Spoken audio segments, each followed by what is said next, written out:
Welcome to Circuit 42. Circuit 42. The one-stop location for all things geek. This episode is brought to you by our sponsors, Dragon's Lair San Antonio and Gotham Newsstand. Sit back, relax, and most importantly, enjoy another episode of Circuit 42. Circuit 42. Hello everybody, and welcome to the newest episode of Geeks4Comics. My name is Ian McIntosh, and I am here with special guest and Savage Dragon creator Erik Larsen. Hey man. Hey, how are you doing, Erik? I'm alright. So for those 5 people on the internet, those 5 people who don't know who you are, deprived, living in caves, etc., who are you, and what do you do? I'm Erik Larsen, and I do a book for Image Comics called Savage Dragon, and I'm also currently doing Spawn as well, also at Image Comics. So, one thing I wanted to ask about real quick before we go, a lot of our listeners may not know that you have actually written and drawn every single issue of Savage Dragon. Is that true? That is pretty much the case. We did an Image X month years and years ago where we all switched titles for one issue. So there is one oddball issue of Savage Dragon that Jim Lee drew. I may be wrong. I think that was number 13. And didn't you come back and actually do your own version? So I did, so just I could keep my run intact, but technically it does still exist. So there's nothing I can do about that. That was such a cool little event, though. You know, as a kid growing up at that time. Yeah, it was kind of a fun thing. I mean, I know that one of the other guys made it an issue 0 or something. I think Shadowhawk, and afterward I was like, I should have done that. I should have just had it been some separate thing, just so that it was, so I didn't have to feel like I needed to come back and fill that spot in. But whatever, what's done is done. Exactly, and it was clear.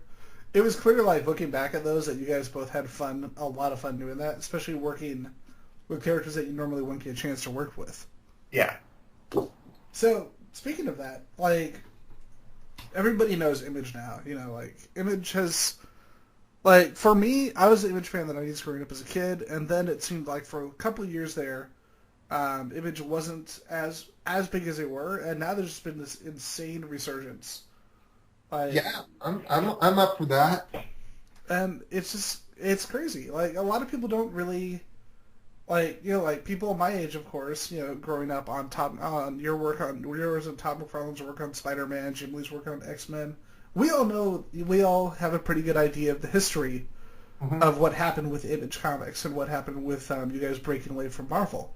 So, you know, for the listeners and for the newer generation of comic fans who might not know about this, what was the story of Image and how you guys came from Marvel? I think if you ask any of the number of the guys, they'll give you a completely different story on that. But as far as I was concerned, it was just a bunch of guys deciding at one point that they wanted to do stuff where they could own and control it. Ultimately, what happens when you give stuff over to Marvel or DC Comics is that they own it and they can do whatever they want to with it, and it's not always stuff that you would necessarily want somebody else doing with your character. And certainly both companies have had a track record of other people losing their characters and having them, you know, essentially be absorbed in the board. And they do whatever they want to, instead, including not doing anything, which to me is the biggest, kind of the saddest part of the whole thing, is that they can own something and then just never touch it again. And it can go on for years and generations where just nothing is ever done with these characters.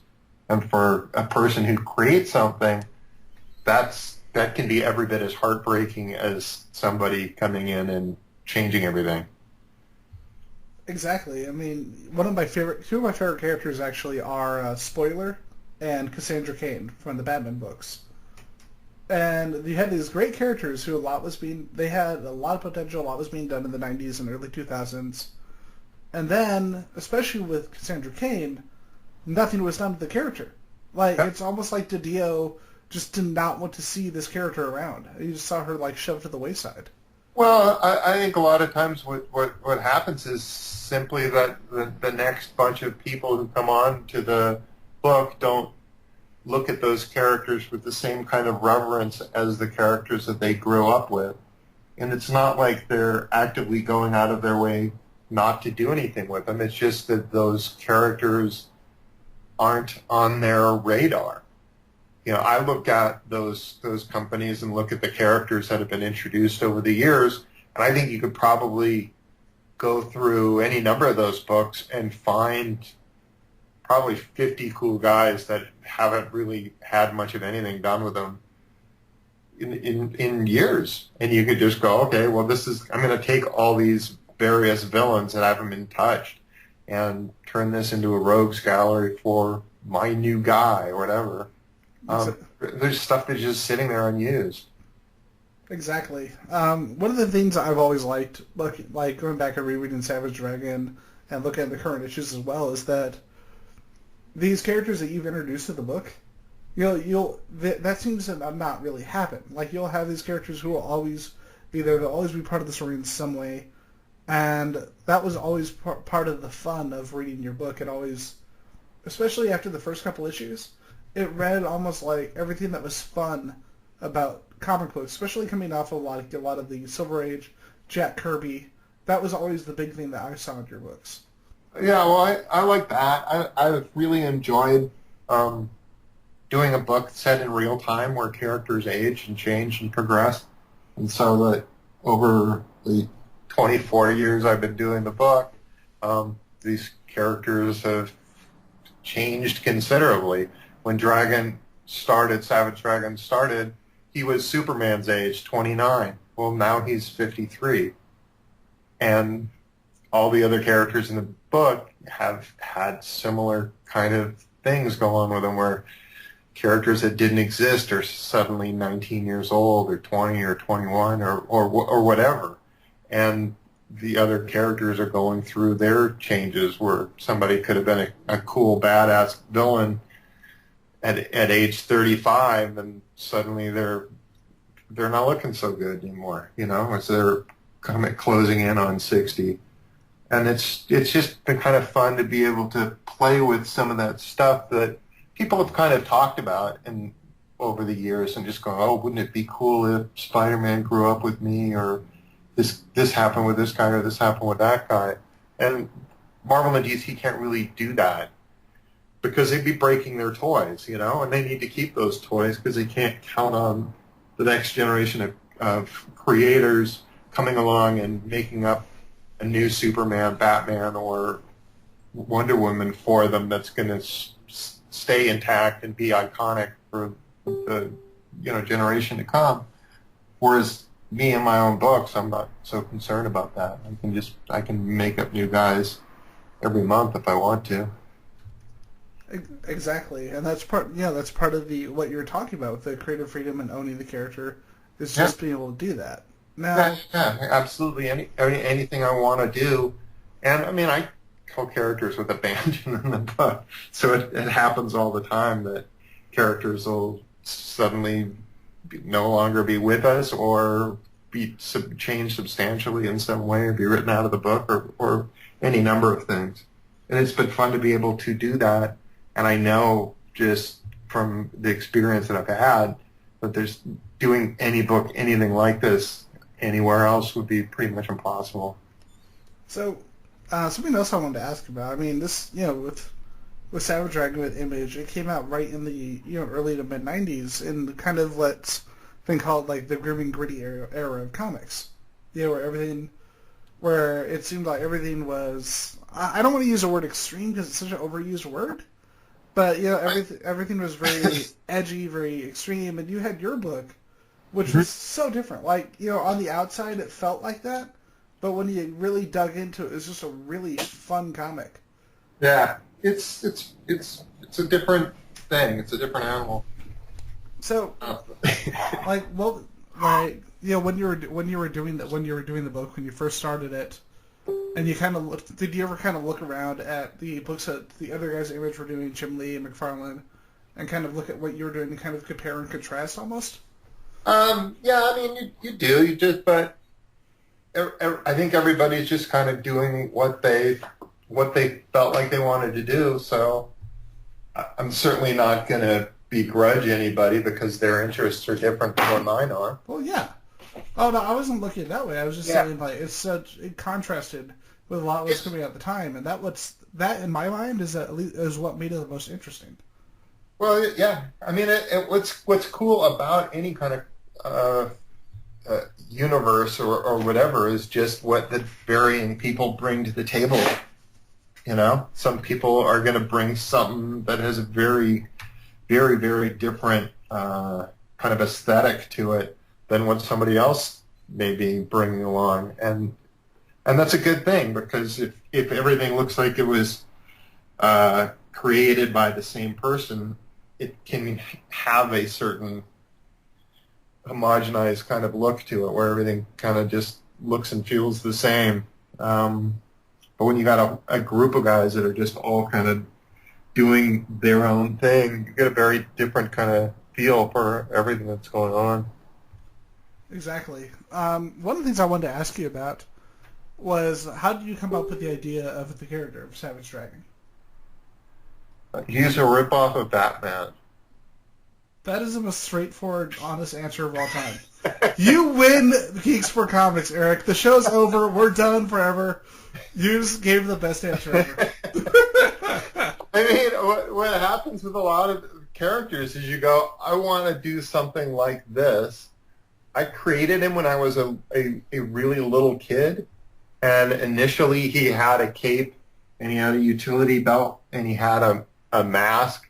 So the green that you see him on with him, that was not his skin initially. That was a mask, and he had a little cutout for where his face was, and he would put on this costume and he would go out and fight crime. But that's when I was, in 4th or 5th grade. And then as I grew older, I kept switching the character and changing the character. And by the time Image Comics came along, he was vastly different from what he started out as being. And at this point, you wouldn't look at him and go, oh, that guy's straight up Batman ripoff. What the hell? Yeah, I was going to say, like, when I picture Savage Dragon, the old Finhead, that is like the last thing that I picture. It doesn't really have that vibe, but some early drawings, he would go, oh, okay, I totally see it now. I get it. Exactly. I grew up on, during the 90s, I grew up on the very, very short-lived USA Saturday morning cartoon block. Yeah. And you know exactly what I'm going to ask about. Yeah. So with that, we got something that I never thought I'd see, and kind of looking back is kind of crazy, the idea. And that would be the Wildcats cartoon by Jim Lee, and the Savage Dragon cartoon by our guest Erik Larsen. Yeah. The Wildcats cartoon started off as at CBS. So when it came over to the USA Network, they just bought the 13 existing episodes that had already aired on CBS. So that wasn't a new show. That was a rerun of that, and they didn't make new episodes of Wildcats. USA had a really tough time putting together a successful animation block. They wanted to, but the first season that Dragon was on the air, Savage Dragon was on the air, there was 4 shows. Savage Dragon was one of them, and the next year, 3 of those shows had been canceled. 3 other shows replaced it, and then at the end of the second year, they just got rid of animation entirely and went with something else the year after because they were just not able to pull together 2 hours worth of cartoons that people wanted to watch. Happily, the ratings on Savage Dragon were really good. Unhappily, the ratings on the other things they had weren't as strong. But So, either way, it's got to be, because, like, do you mind if I ask, like, how old you were when when that show when the show premiered? how old I was? Yeah, at the time. I'm not sure. But I was in my early 30s. I would imagine. well, I'm saying to be to be that age and have something that you created, to have them say, hey, let's put this on television. That's got to be a heck of an experience. That's got to be a heck of an experience. No, no, it's definitely cool. It's weird because you go into it with an idea of what characters look like and what characters sound like. It was just neat to be able to look at something and go, oh, look, there's my guy. He's got this thing on his head. He's turning his head. Oh, that kind of works. Like that fin on his head. He can turn his head from side to side, and it doesn't look too crazy or too weird. It actually kind of works. He's opening his mouth and words are coming out. That's kind of neat. The parts but you can't control everything. Once you're working in a capacity like that where you're working with other people, every little thing can drive you nuts if you let it, where you're like, oh, that guy's voice isn't right at all, or that's not something that character would do at all, or that part of the story doesn't make any sense, yeah, I mean, it can really drive you up the wall if you'll let it drive you up the wall, or you can just kind of look back and go, okay, guys, have at it, and get back to doing your own work, which is essentially what I did. Sort of started off trying to steer it a little bit and ended up kind of stepping back and just letting them do what they do. Either way, I still think it's great that we have Jim Cummings, the voice of Winnie the Pooh, as Savage the Dragon. Yeah, it was kind of cool. It was honestly it wasn't the voice I heard in my head, because I was thinking that somebody was going to be. I was picturing at that early time more of a Bruce Willis kind of thing. Yeah. And so that kind of voice was sort of what I had envisioned as being what he would sound like. So it was a little weird to go, oh, okay, here's Winnie the Pooh coming out of there. That's different. But yeah, I mean, people enjoyed it. People loved it. People watched the cartoon and then bought the comic book. So it was overall a fairly positive experience. That's pretty awesome. One thing I wanted to touch on was your position as publisher when you took over in 2004 it was Jim Valentino, right? Yeah. What was that like going from having Savage Dragon, Freak Force, having your books that you were working on, going from that to publisher for the company? And what was that experience like?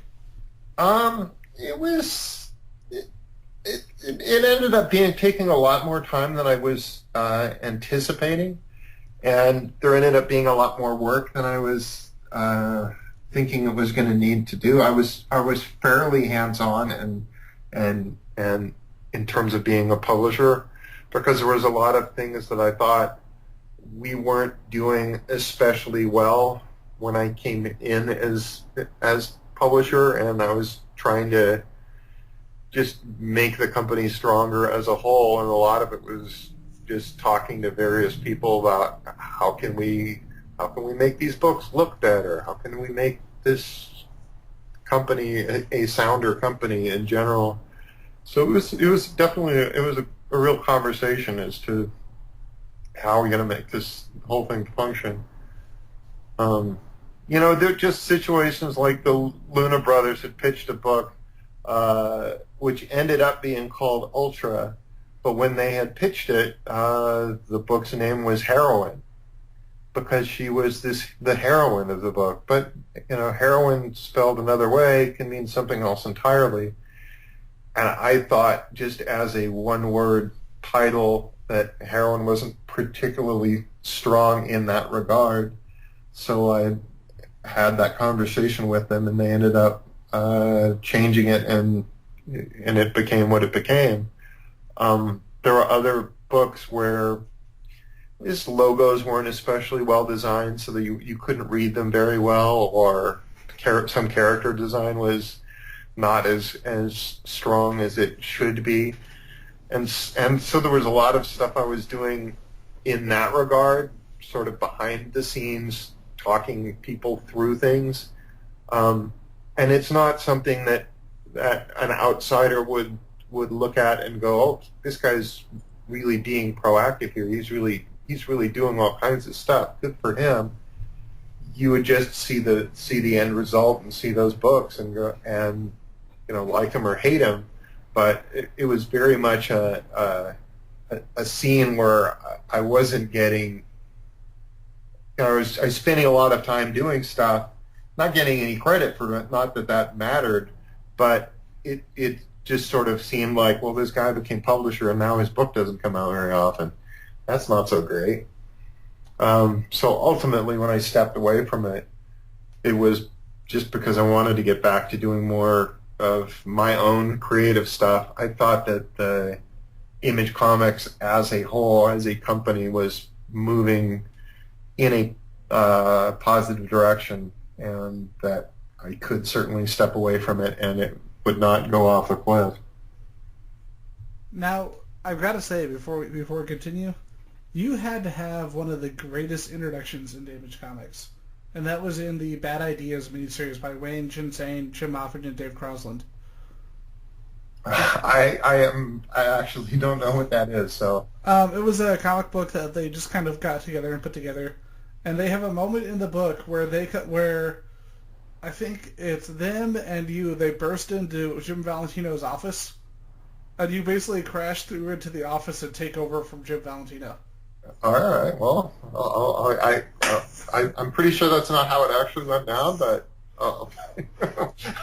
whatever. But you gotta admit, if you're gonna have your kind of promotion put into history, what a great way to have it, right? It's like all of a sudden, like Chip Mahfood introduces Erik Larsen. We have had Jim on the show, and I still don't think anyone's convinced that him and I didn't know each other. Yeah. Jim's a great guy. I really liked it. I really like him a lot. What was it? We started the show like, how you would always have whenever they have like a magic act in a movie, and you always had a magician say something like, "Clearly, you and I have never met."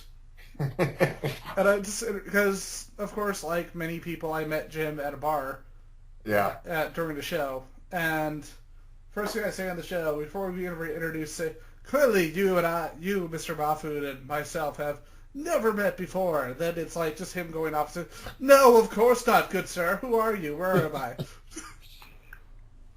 But yeah, off of that diatribe. The way I got introduced to your work was actually Spider-Man in Revenge of the Sinister Six, which was the first Spider-Man storyline I ever read as a kid. Yeah, I actually hear that quite a bit. That means Spider-Man was a gateway drug for a lot of people getting into comic book. Do you remember those little cardboard collections where they would take all the comics? It was like the precursor to it was like the sort of precursor to the graphic novels being popular, where they just take all the individual issues, put them in a cardboard thing, and just sell them at like grocery stores. We never had that where we were at. I understand those existed, but that wasn't part of the reality that I came in with. So, and they didn't send me copies of that. So I'm only aware of it because people tell me about it. Yeah, that was actually. But I believe you, man. Quote Erik Larsen. I believe in you, Ian McIntosh. I believe in you, Harvey Dent. What am I doing here? We need to, like, whenever we edit these shows, we always have different images pop up based off what we're talking about. Mm-hmm. I really, really want to put, like, I believe in Harvey Dent just pop up in the middle of the show, and then just continue on to what we're talking about afterwards. Mm-hmm. Now, with Spider-Man, with Amazing Spider-Man, like, a lot of people don't realize that what you were doing to Savage Dragon, where you were writing and drawing the book, you were actually doing that on with your work on Spider-Man as well. Yeah, well, I followed Todd on the book, so when I followed him on Amazing Spider-Man, David Michelinie was writing it, and he continued to write it while I was on it. And then when I followed him on the other Spider-Man book, I was writing and penciling and inking it, so I was doing the whole 9 yards there. And yeah, and that was a fun little journey to be on and do that. No, I liked it. I had fun. It was a good gig as gigs go. I was just going to ask, did you get kind of bit by the bug on that, or was writing and drawing Savage Dragon something you had always planned out to do? Writing and drawing Savage Dragon was something that I always wanted to do. That was always the end goal for me doing comics. Was I knew that at some point I was going to be writing and drawing Savage Dragon, and I knew that at some point, once I started writing and drawing Savage Dragon, that would probably occupy me until I stopped doing comics altogether. That's pretty awesome. Now, as of recently, you're actually doing Spawn with Tom. You're actually on Spawn now for Tom McFarlane. Yeah. So, how did that happen? Because that's like I've been going back and forth on Spawn over the years, and they've done different iterations. They had David Hines Spawn, which I really liked, and then all of a sudden that ended. And then they had like Brian Wood was going to do it. Then Paul Jenkins came on for a little while, and then you came on. And I was kind of wondering like how that happened, and what plans do you have for Spawn that you can talk about?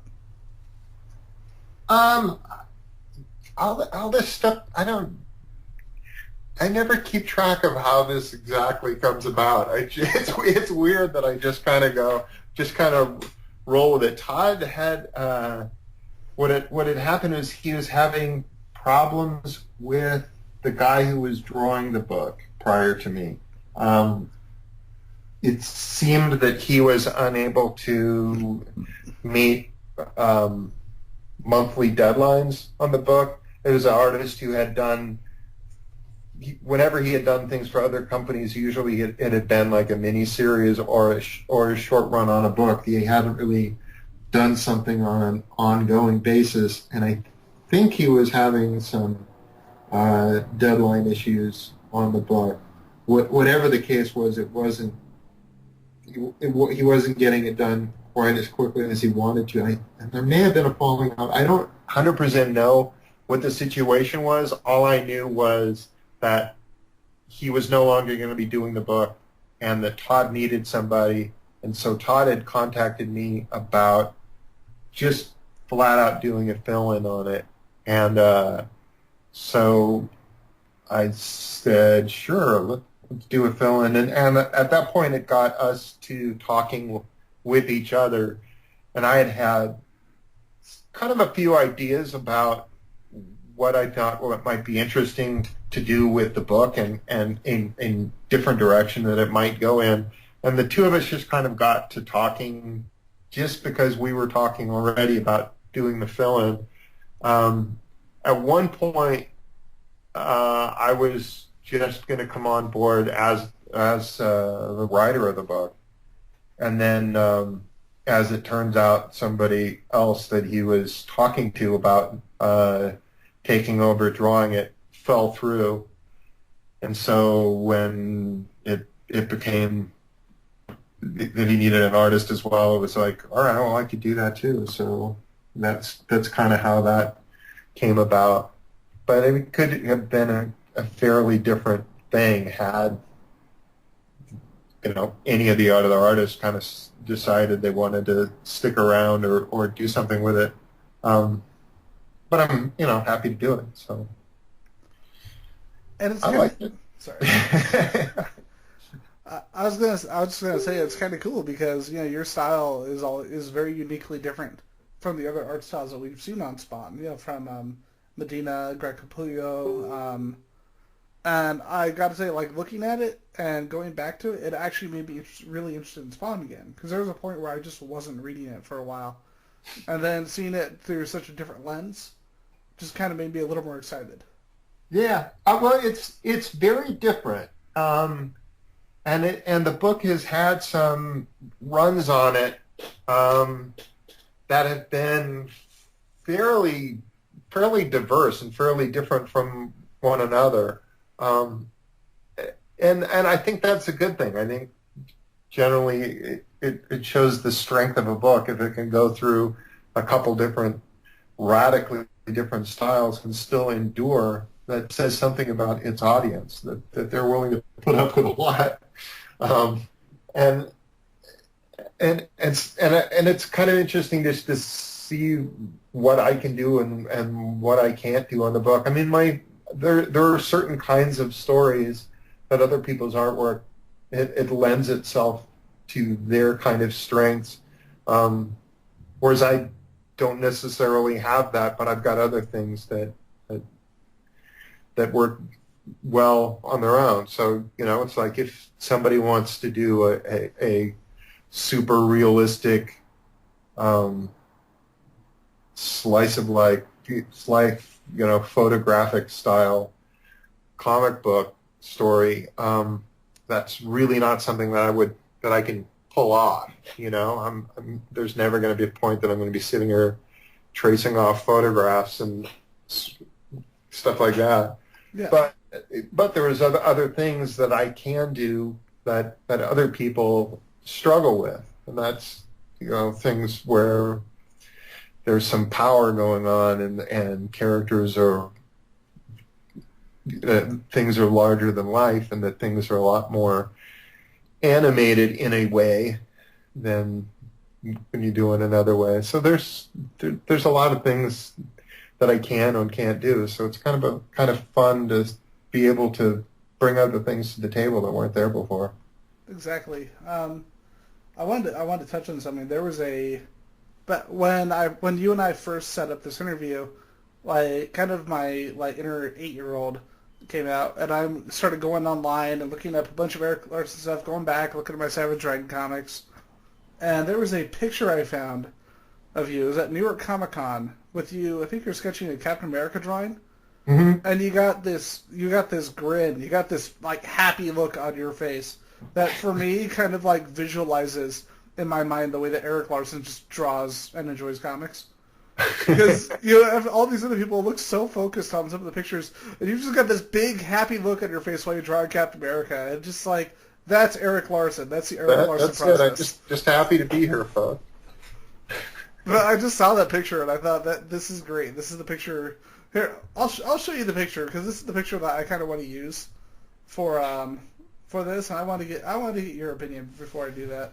All right. Here you go. All right. How's it shown up yet? So it's on it's in the little chat box on Skype right there.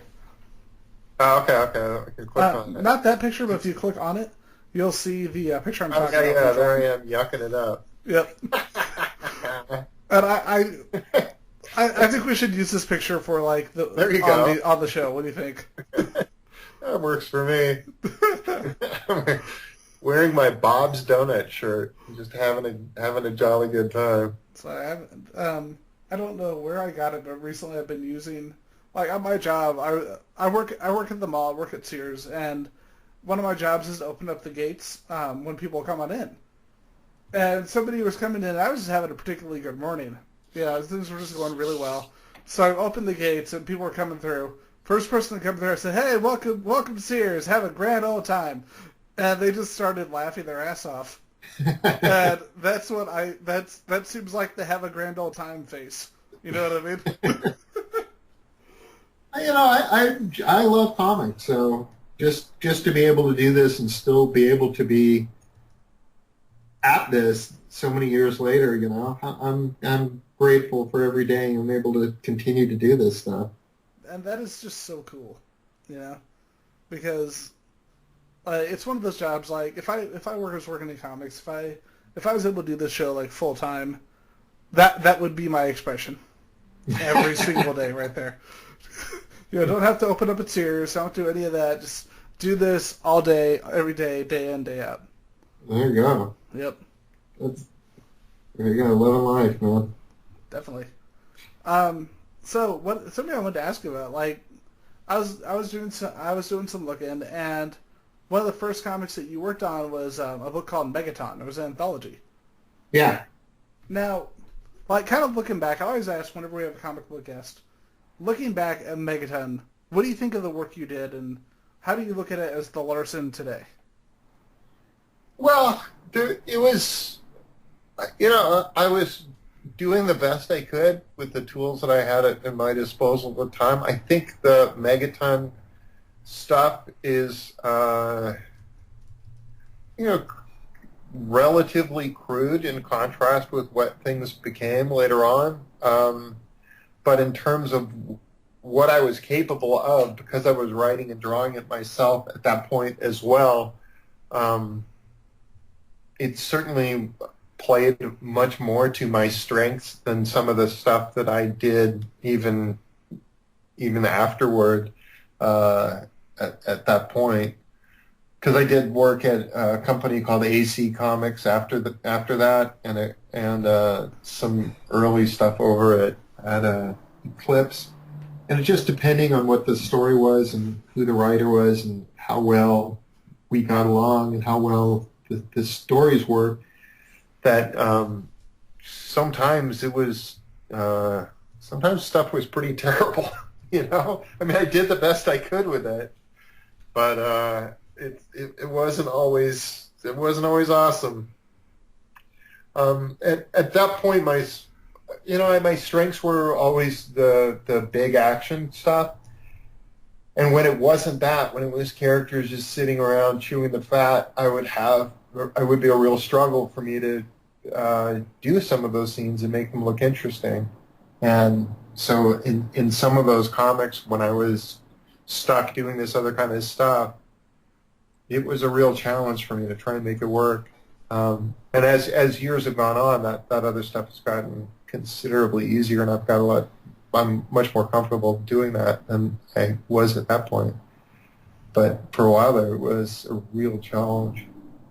The thing that I kind of love that was the fact that you've brought Megaton back a couple of times with Savage Dragon. Because I remember as a kid, I saw the Megaton Savage Dragon issue, and I'm like, who is this guy?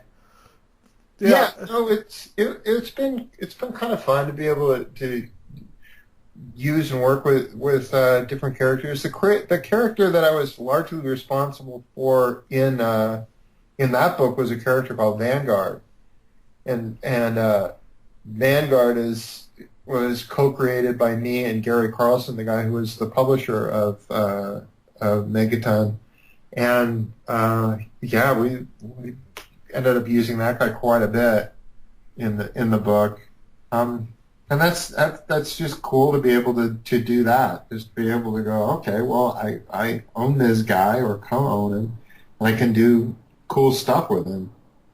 So it's been pretty rewarding, really, all around, to just be able to own and control and do stuff with these characters. There's just stuff you can do.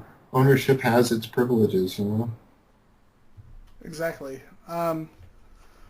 Speaking of which, two things for you. One, two last questions for you. One more of a statement than a question. With the moment that we posted that we were going to be interviewing you, first comment I get from a fan was, he still draws the best Mary Jane.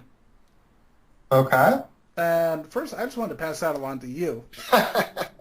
Because you do draw the best Mary Jane. You and Terry Dotson, because reasons. All right. I'm not going to say no if somebody wants to say that. I don't necessarily agree. It's weird because I don't draw her the same way that I did at that point. Because at that point she had the 80s big hair that everybody kind of had at that point. And now whenever I'm drawing Mary Jane, I generally go with her more traditional John Romita haircut that she used to have years ago, just because that's what I think of as Mary Jane's haircut. I still remember I think it was right before the Spider-Man books really picked up again. Mm-hmm. And it was I remember I just started getting into Spider-Man again. I didn't really know why. Probably because Venom was on the cover. But I remember picking up the giant-sized Spider-Man that you did for Amazing back in like the late 90s, early 2000s, and really liking that because it was so cool seeing you back on those characters again. Yeah, it was fun to do. It's always, I always had a good time doing those characters. There's very, very few times in comics when I've been working on something and been miserable doing it. And I got to say that's something that I've liked about you, because like I've always liked about you and your work was that if you look at a lot of the whole Image thing back in the 90s, so many people were like, oh, I can't work with the big two anymore. I'm done working with the big two. And then you had you, which you just seemed like you had fun all the time working on it. And then you're like, yeah, I'll do Spider-Man. Why not? I'm awesome. And, just people would call up occasionally and go, hey, can you do this? And if I could, and it seemed like it was going to be a fun time, then sure, what the heck? So yeah, that just seems like the best approach to something like this, Yeah, no, it's really all about what is going to entertain me and the readers. If it's a good time had by all, I'm all for it. Sure, I'll do it, whatever. You do reach a saturation point eventually where you just go, okay, I can't do more than what I'm doing right now.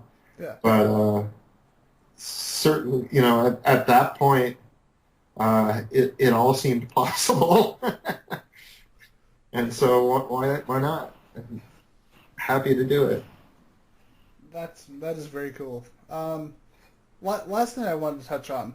Now, when you and Todd and Jim and Rob and all them started Image, they were at just this huge point, like blowing up overnight, and we've kind of come to the point again where Image is at that point again. As a company, they can see Image can seemingly do no wrong right now, which is, and yeah, that's a good thing. Yeah. Now, as someone who was there from the very beginning, how would you kind of look at Image's transition? From how you guys started to now. Like, how would you describe the way the company has changed? Well, it's a very different kind of animal now than it was then, because when we started off, we were doing a shared universe kind of stuff where all of the characters can interact with all the other characters. We were mostly doing superhero or science fiction kind of books, and there wasn't a lot of people doing things that took place outside of that shared universe. As time went on, more and more people just wanted to have their own worlds and their own corners of the galaxy where they could just go and do their own thing and not have to reconcile what's going on in Chicago in one person's book and what's going on in New York City in another person's book.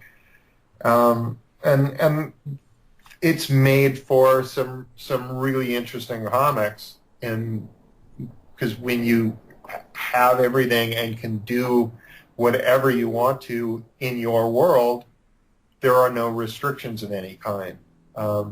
At the same time, you do kind of miss the camaraderie of being able to do things with other people.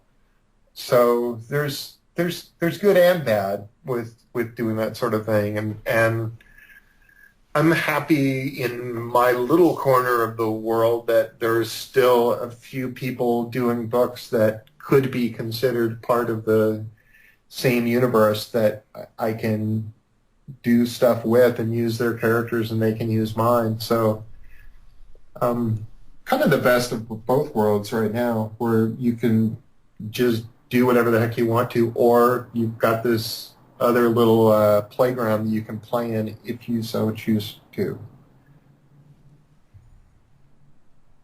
That is definitely a cool way to put it, and it's just when you look at all the companies, like this is just my kind of final thought on it. When you look at all the companies that sprung up in the '90s, and how so many of them, just I don't want to say failed, but how so many of them you just don't see today.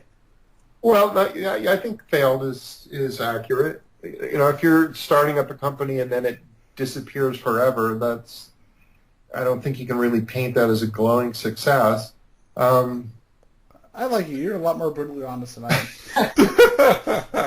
Well, I mean, there are people who are still there. Those are the ones who have done okay, and those companies exist, and they're going to continue to exist. So, yay those guys. And there'll be other characters, I'm sure, that at some point somebody's going to go, well, we really like these guys, so we're going to bring this back again, which is fine too.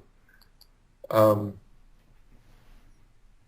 don't know where I was going with any of that, but Well, I was just saying it's just impressive, when you look at people like you guys and look at what what people like I was talking to Jim Ballant and Holly Golightly in San Diego a couple years back, and looking at what Jim and them and what Ben Dunstone with Antarctic Press, the companies like this are really, it just shows what can be done with a couple of people who are like, let's just make a company, let's do what we want and not have to worry about the other guy, the bottom line.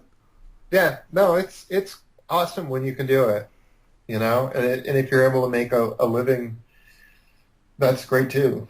Yep. I mean, really, that's what it's all about, is being able to have a great time doing what you're doing and be able to provide for your family. It's like, oh, that's awesome.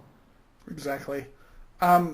With that, was there any I can talk tonight. The moment that you want to talk and your mouth is like, fuck you, it's not time to talk now. So That happens. So with that, where can people find you on this wonderful, wonderful place called the Internet? Well, I'm at either savagedragon.com or imagecomics.com. Both are perfectly acceptable ways of finding me. I'm on Twitter at Erik J. Larsen. That's Eric with a K and Larson E-N. And I'm on Facebook somewhere, so that's where I'm at. All right, thank you, man. And with that, as we bring the show to a close, keep reading comics. Go read Savage Dragon, or Erik Larsen's going to send Brainy Ape after you. There you go.